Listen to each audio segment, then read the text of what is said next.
31वां अध्याय। आकाशवाणी। ब्रह्मा जी कहते हैं, हे नारद, जब दक्ष के उस महान यज्ञ में घोर उत्पात मचा हुआ था और सभी डर के कारण भयभीत हो रहे थे, तो उस समय वहां पर एक आकाशवाणी हुई। हे मूर्ख दक्ष, तूने ये बहुत बड़ा अनर्थ कर दिया है। तूने शिव भक्त दधीची के कथन को प्रामाणिक नहीं माना, जो तेरे लिए परम मंगलकारी और आनंददायक था। तूने उनका भी अपमान किया और वे तुझे शाप देकर तेरी यज्ञशाला से चले गए। तब भी तू कुछ भी नहीं समझा। तूने अपने घर में स्वयं आई साक्षात मंगल स्वरूपा अपनी पुत्री सती का अपमान किया। तूने सती और शंकर का पूजन भी नहीं किया। अपने को ब्रह्मा जी का पुत्र समझकर तुझे बहुत घमंड हो गया था। तूने उस सती देवी का अपमान किया जो सत्पुरुषों की भी आराध्या है। वे समस्त पुण्यों का फल देती है। वे तीनों लोकों की माता, कल्याण स्वरूपा और भगवान शंकर की अर्धांगिनी है। सती देवी प्रसन्न होने पर सुख और सौभाग्य प्रदान करती है। वे परम मंगलकारी हैं। देवी सती की पूजा करने से समस्त भयों से छुटकारा मिल जाता है और मनोवांछित फलों की प्राप्ति होती है। देवी सभी उपद्रवों को नष्ट कर देती है। वे ही पराशक्ति है तथा कीर्ति, संपत्ति, भोग और मोक्ष प्रदान करती है। वे ही जन्मदात्री है अर्थात जन्म देने वाली माता है।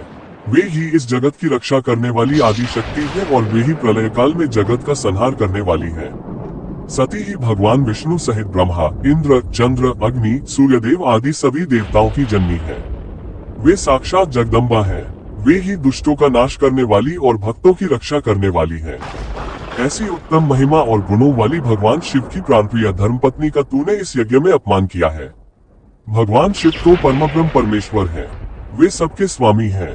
वे सबका कल्याण करते हैं। सभी मनुष्य प्रभु का दर्शन पाने की अभिलाषा सदैव अपने मन में रखते हैं।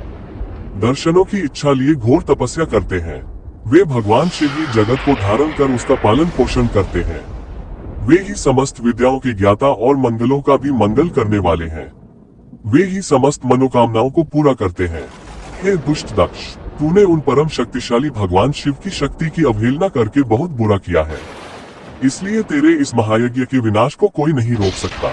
जिनके चरणों की धूल शेषनाग रोज अपने मस्तक पर धारण करता है, जिनके चरण कमल का ध्यान करने से ब्रह्मा को ब्रह्मत्व प्राप्त हुआ है, तूने उनका और उनकी पत्नी सती का पूजन न करके बहुत अनिष्ट किया है। भगवान शिव ही इस संपूर्ण जगत के पिता और उनकी पत्नी देवी सती इस जगत की माता है। तूने उन माता पिता का सत्कार न कर उनका घोर अपमान किया है। अब तेरा कल्याण कैसे हो सकता है? तूने स्वयं दुर्भाग्य से अपना नाता जोड़ लिया है। तूने देवी सती और भगवान शिव की भक्तिभाव से आराधना नहीं की।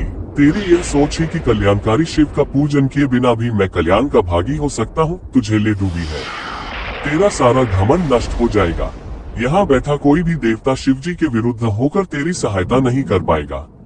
यदि करना भी चाहेगा तो स्वयं भी नष्ट हो जाएगा। अब तेरा अमंगल निश्चित है। सभी देवता और मुनिगण यज्ञ मंडप को छोड़कर तुरंत यहाँ से अपने अपने धाम को चले जाए, अन्यथा सबका नाश हो जाएगा। इस प्रकार यज्ञशाला में उपस्थित सभी लोगों को चेतावनी देकर वह आकाशवाणी मौन हो गई।